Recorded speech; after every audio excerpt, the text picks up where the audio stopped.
ठिकाणी ज्ञानवंत गुणवंत धनवंत नीतिवंत येथे आले ती सर्व साधू संत सर्वांना प्रणाम।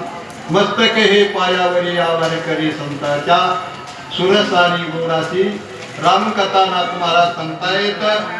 कथेचा भावार्थ असा आहे, राजा रावणाने आपल्या सैन्याला युद्ध करण्यासाठी परवानगी दिलेली आहे। मग किल्ले सज्ज करा, बुरुज सज्ज करा, गाव कोस जो आहे तोही सज्ज करा आणि जिथल्या तिथल्या ठिकाणी बॉम्ब ठेवा। वानर सैन्य आलं की बॉम्ब उडाला पाहिजे आणि वानर सैन्य मेलं पाहिजे, यंत्रे ठेवा म्हणजे बॉम्ब ठेवा।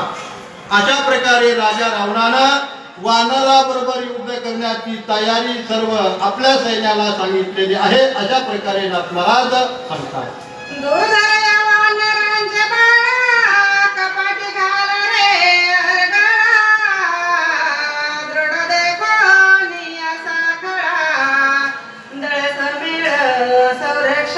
राजा रावणानं सांगितलं वानराचा मार दुर्धर आहे। एकच वानर आला होता, त्याचा मार खाल्लेला महाराज, एका वानराचा मार खाल्लेला।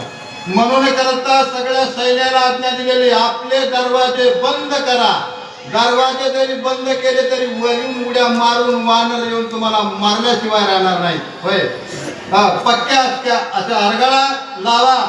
आपलं सैन्य सज्ज करा, जिथल्या तिथं सैन्य आपलं राहिले पाहिजे आणि वानर आले की वानर मेलेच पाहिजे, वानर पुढे नाहीत आले पाहिजे असा आदेश राजा रावणानं त्या ठिकाणी दिलेला आहे।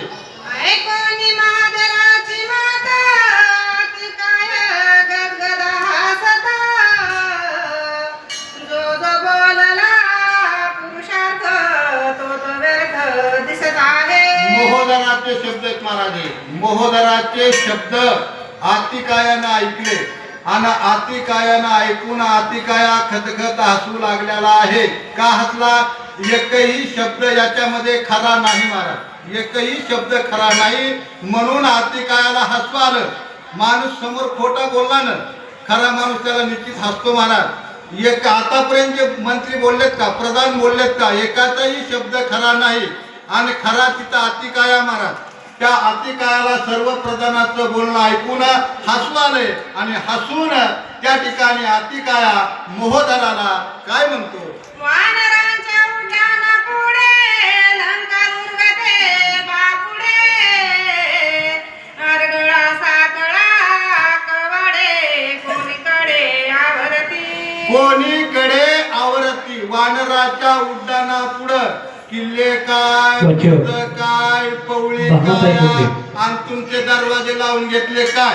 हो, किल्ल्यावर उड्या मारून जातात ते, त्यांना किल्ला उघडायची गरजच नाही, आरगाळा उघडायची गरज नाही।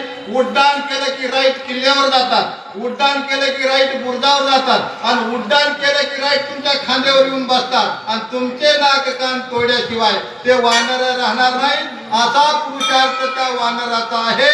तुम्हाला माहित नाही का वानराचा पुरुषार्थ आणि काय गप्पा मारायला? असा आतिकाया त्या ठिकाणी सर्व मंत्रिमंडळाला बापा देखता बोलू लागला, खरं बोलू लागला महाराज। आतिकाया खरं बोलत आहे।